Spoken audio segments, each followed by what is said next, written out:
Hello, I'm Jim Russell. I'm the CEO of the United Way of Peterborough District, and I'm so glad that you would visit the site today to hear our most recent update on our strategic plan, and more importantly, our new funding model for community partners within Peterborough and District. I'd like to start by telling you a story, and it's a great story, and it's a story that we're so excited around the United Way to have been part of discovering and now part of telling and certainly part of leading and developing. And it's a story about how do you work with a community? How do you work with friends and member agencies and donors that you've had as friends and member agencies and donors for over 70 years?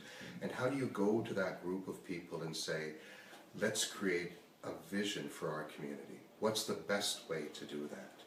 And it's an incredible story of inclusion. It's an incredible story of transparency. It's an incredible story of people longing to make sure that our community is good and vibrant and supports all of us, and in particular those in need. And so the story for us starts about 2 years ago. And it starts with our board of directors saying, after 70 years, we want to reflect on the kinds of things that we fund, the kinds of issues that we fund, and we want to make sure that for the next 10 or 20 years that we're funding the kinds of things that will be transformative in our community, that we will be able to look back on and say, we built that. We built that with a community of member agencies, a community of donors, a community of people in the general public that are interested in making sure that our United Way is focused and is strategic and it always has before itself the challenge and the vision and the desire to make the community better for all. And so we spent a long time listening. And we spent a long time asking questions like, what does Peterborough need? Who needs it? And what was rich in that experience for us as staff people, for myself in particular as the leader of the United Way and this transformation that's going on at this present time, was to allow ourselves to be humble enough to hear and to integrate what we heard from member agencies, from donors, and from the general public. And where we landed today, the final chapter at this stage in our strategic planning process is a funding model that we believe we have built with the community. We haven't imposed it, but we have listened and we have distilled research and we have distilled listening and we have boiled it down to 11 different outcomes in the community that we think are really important for us to be investing in with your dollars. And not only with your dollars, but with our time. And not only with your dollars and our time, but with our ability to leverage our brand in the community and beyond for the sake of our community here in Peterborough. And so our new funding model that we're announcing today, that we're inviting other agencies within the community to apply for money, are focused on two broad areas. One is moving people from poverty to possibility. And you've heard us speak about that many, many times before. We want to make sure that kids have enough nutritious food to eat. We want to make sure that parents that are trying to keep their kids fed and their families fed have access to nutritious food. But we also want to make sure that they have access to other forms of food relief. We also want to make sure that we're advocating for the right amount of money for people to have to buy the food that they would choose to eat.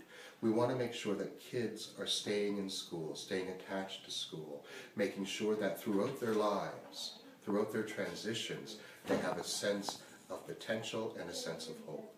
So part of our work is maintaining hope for all people in terms of their own life's desires. And so there are a number of outcomes that we want to drive towards when we focus on from poverty to possibility. The other area is around this whole notion of strong communities, that we want to make sure that, for example, older adults, and we know that folks in Peterborough are older than others in the rest of the country, are able to stay at home should they choose to stay at home, and able to get the services that they need to stay at home, and able to be giving and vibrant contributors to the community, able to be in relationships that mentor youth, for example.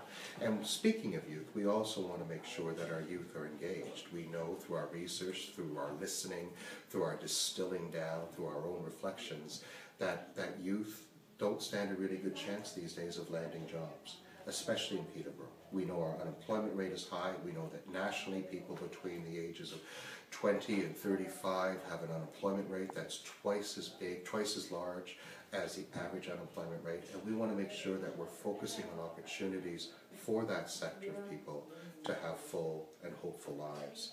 But more importantly, what we established, and again we established this with our member agencies, those folks that have been doing the work for so long in our community, some fundamental investment principles.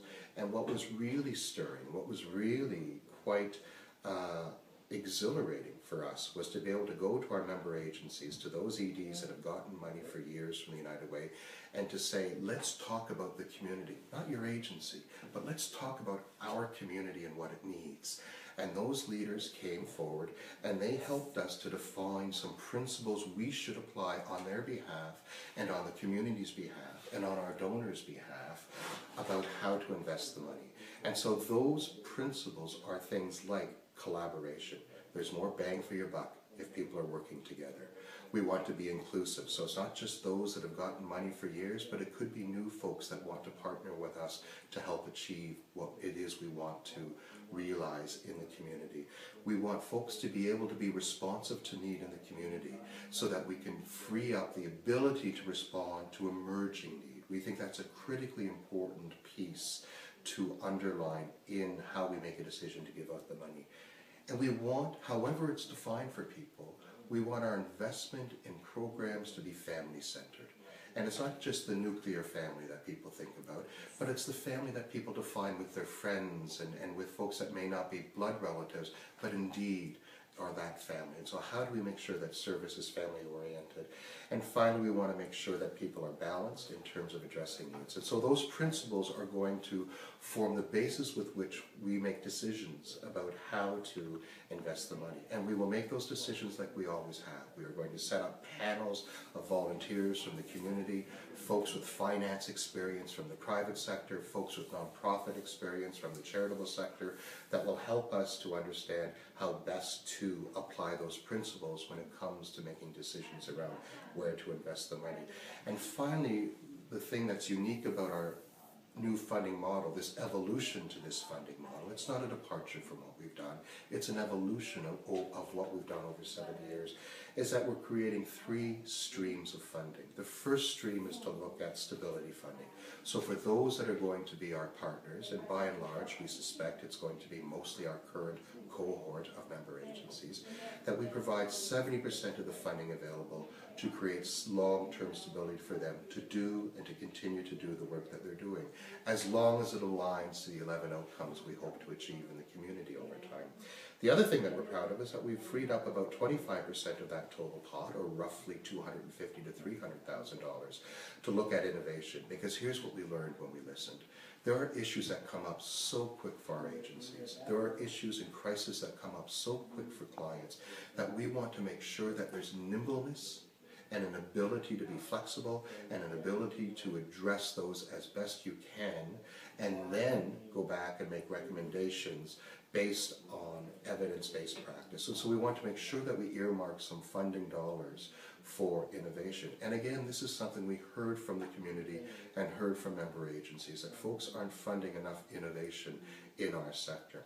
And finally, there's a smaller pot of money that we're looking to focus more directly on local neighborhoods. And indeed, we hope that this will align with our county-wide strategy, which is to give an opportunity for smaller communities, smaller hamlets, smaller neighborhoods to have access to dollars that they can do work within their own communities. So we're pretty excited about these days. Today we're launching this new funding model. We're inviting members of the community, nonprofit groups that see themselves aligning with our vision for the community, to apply for that money. We've spent a long time talking with our current member agencies in their capacity as community leaders about the right kind of model to build and the right balance to build within that model. And we're really excited over the next 3 to 6 months to see what kind of applications we see coming forward, what kind of collaborations we see coming forward, and indeed what issues more directly our agencies want to be engaged in partnership with us.